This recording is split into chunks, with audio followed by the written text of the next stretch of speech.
Alhamdulillahi rabbil alamin wa bihi nasta'inu ala umurid dunya waddin.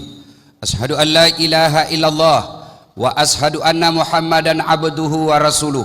Allahumma salli ala sayyidina Muhammad wa ala alihi wa sahbihi ajma'in. Amma ba'd.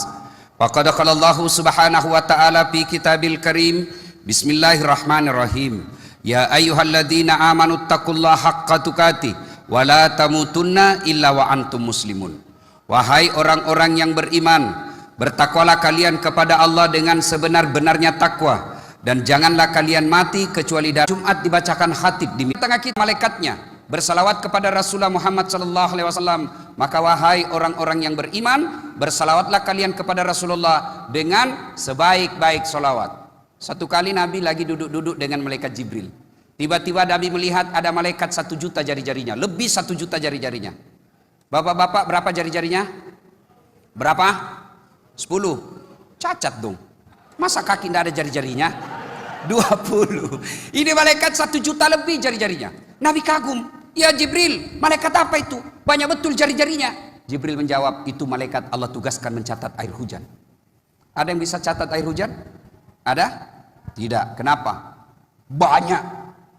Lalu Nabi bertanya ke malaikat ini, wahai malaikat, apa betul kau mampu mencatat air ketika hujan? Ya, ku catat yang jatuh di gunung, ku catat yang jatuh di darat, ku catat yang jatuh di laut, semua aku catat. Tak setetes pun tidak aku catat ya Muhammad.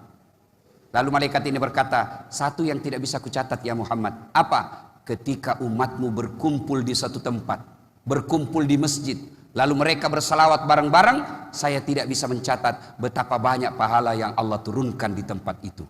Allahu Akbar. Bapak ibu, ibu-ibu, pak, orang masuk surga bukan karena tidak punya dosa.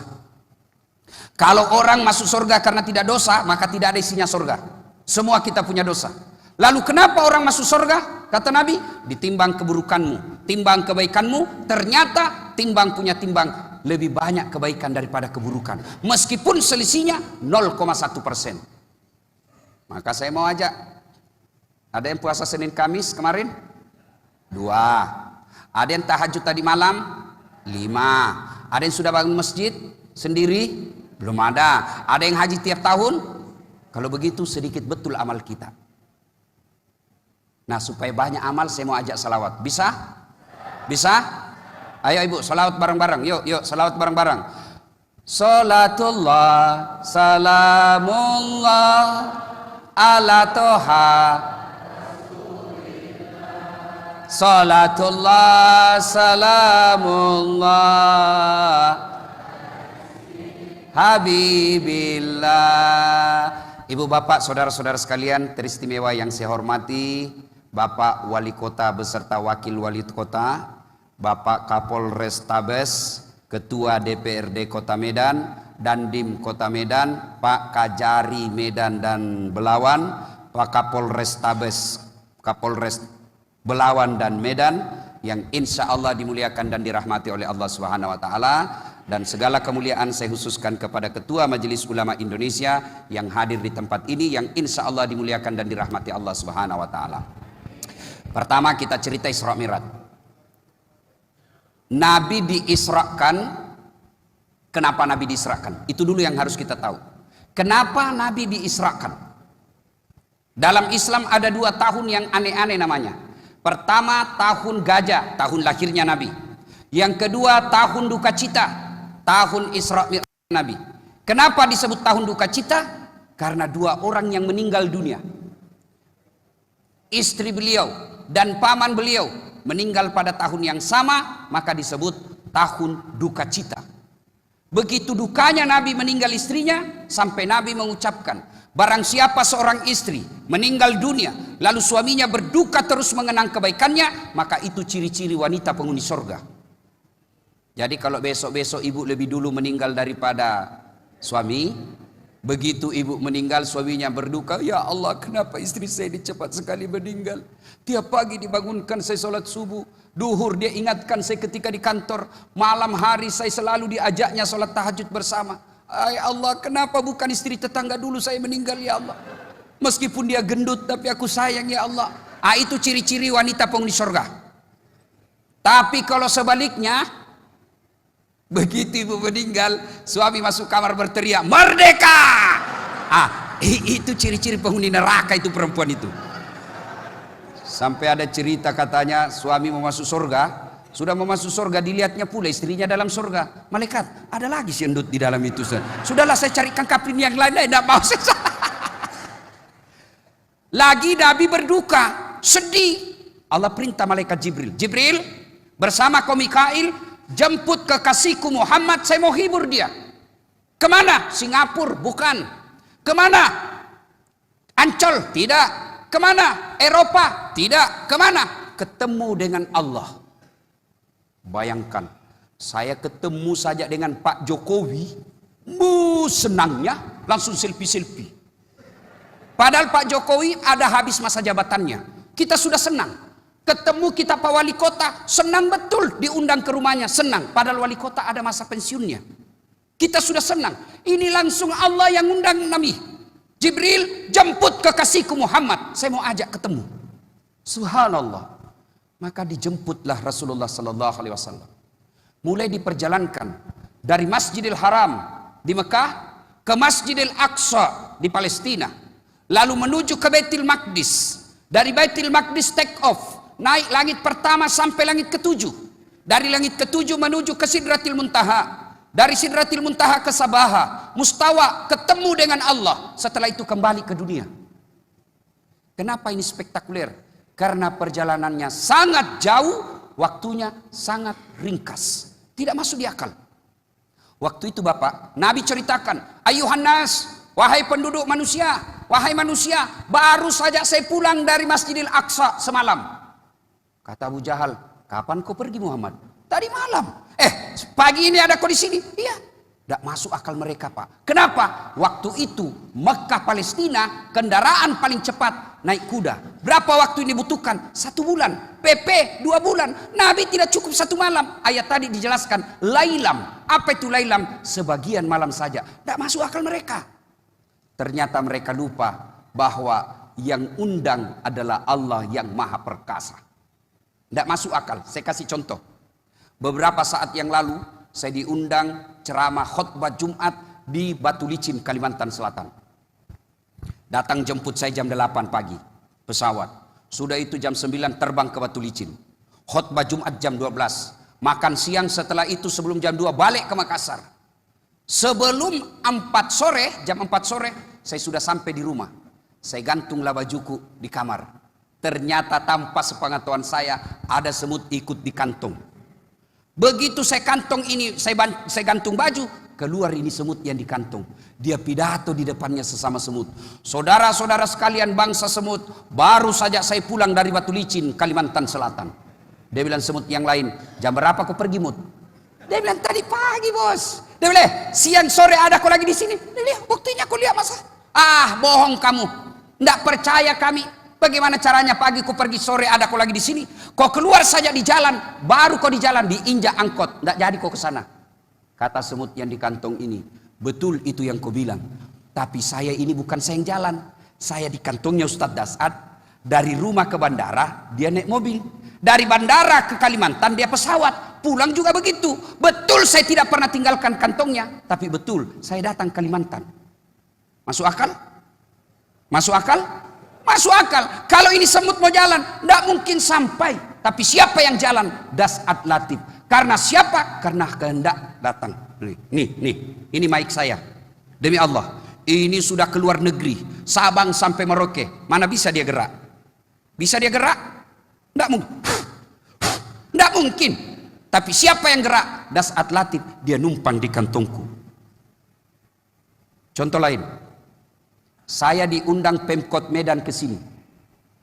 Karena saya diundang ke sini, siapa yang tanggung semuanya? Ya, wali kota. Mulai dari transportasi, akomodasi, konsumsi. Itu.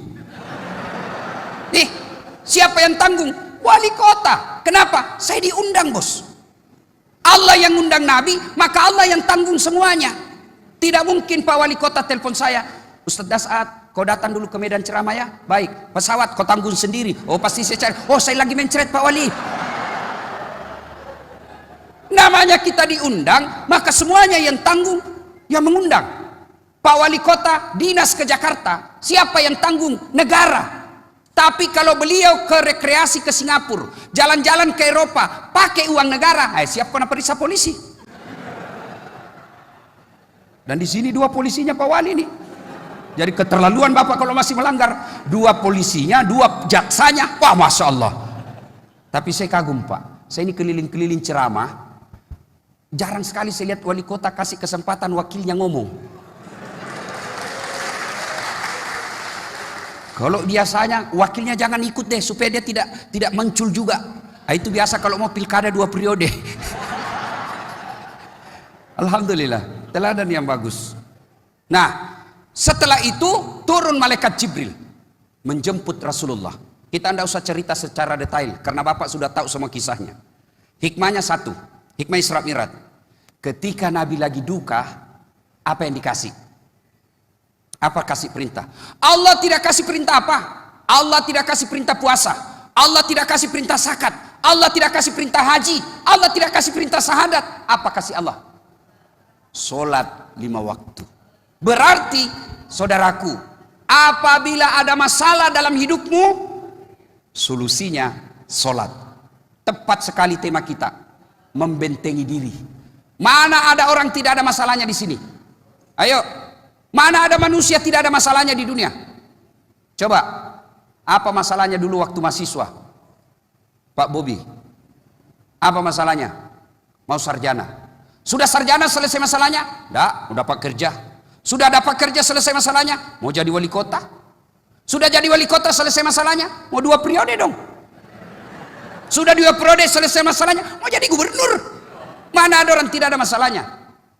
Pegawai biasa, apa dulu masalahnya? Mau jadi pegawai negeri. Sudah jadi pegawai negeri?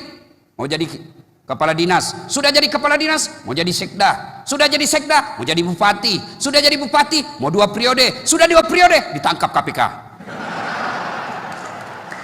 Tidak ada orang tidak ada masalahnya. Semua orang punya masalah. Ayo, ini muka-muka penuh masalah semua ini. Itu Satpol PP di luar. Apa masalahnya? Pegawai honor mau diangkat jadi pegawai. Semua kita punya masalah. Nih Pak Kapolres Tabes, 3 bunga, kombes. Tidak ada masalahnya? Ada masalahnya. Apa masalahnya? Mau cepat segera jadi bintang. Pak Dandim, 2 bunga. Letnan apa? Letkol. Selesai masalahnya? Tidak. Mau jadi kolonel. Sudah jadi kolonel, mau bintang 1. Sudah bintang 1, bintang 2. Sudah bintang 2, pensiun. Tidak ada orang tidak ada masalahnya Pak. Bapak pikir ini orang di depan ini tidak ada semua masalahnya Pak. Banyak semua masalahnya ini di depan. Iya. Ustadz Dasat, Bapak pikir tidak ada masalahnya ini Ustadz Dasat. Banyak sekali masalah Pak. Kadang-kala kita ditipu. Orang kalau mau bunuh Ustadz Dasat gampang sekali Pak. Saya ceramah tidak pakai manajer. Orang undang saya tidak tahu. Dia cuma WhatsApp, saya balas. Saya tanya, berapa jauh dari bandara? Ustadz paling 2 jam Ustadz. Sudah itu naik speedboat. Speedboatnya berapa jam? 2 jam Ustadz. Begitu sudah di speedboat, sudah 2 jam tidak sampai-sampai. 3 jam tidak sampai. Dek, berapa jam sebenarnya ini? Sebenarnya ini 9 jam Ustadz. Kenapa kau bilang 2 jam? Karena kalau saya bilang 9 jam ya, istri saya, keluarga saya, tidak tahu saya kemana. Dia taunya saya pergi ceramah. Bayangkan kalau sudah di lautan, kita mau dibunuh. Orang tidak tahu siapa yang undang kita. Bapak pikir enak jadi mubalik? Belum lagi kalau ditipu. Apa sudah ditipu? Sudah tanda tangan itu tidak ditransfer. Banyak yang begitu Pak. Bapak cuma tidak tahu. Semua orang punya masalah. Dan Pak Wali, masalah saya paling besar sekarang banyak janda-janda curhat.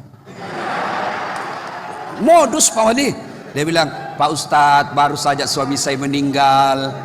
Tolonglah kasih saya doa-doa penenang jiwa. Saya kasihlah doa, saya kirimi WhatsApp doa. Lama-lama dia bilang, rasa-rasanya saya ingin pendamping Pak Ustadz. Saya bilang boleh, mudah-mudahan ibu segera dapat. Lama-lama dia bilang, Ustadz maukah Ustadz menjadi imam dalam hidupku? Wah!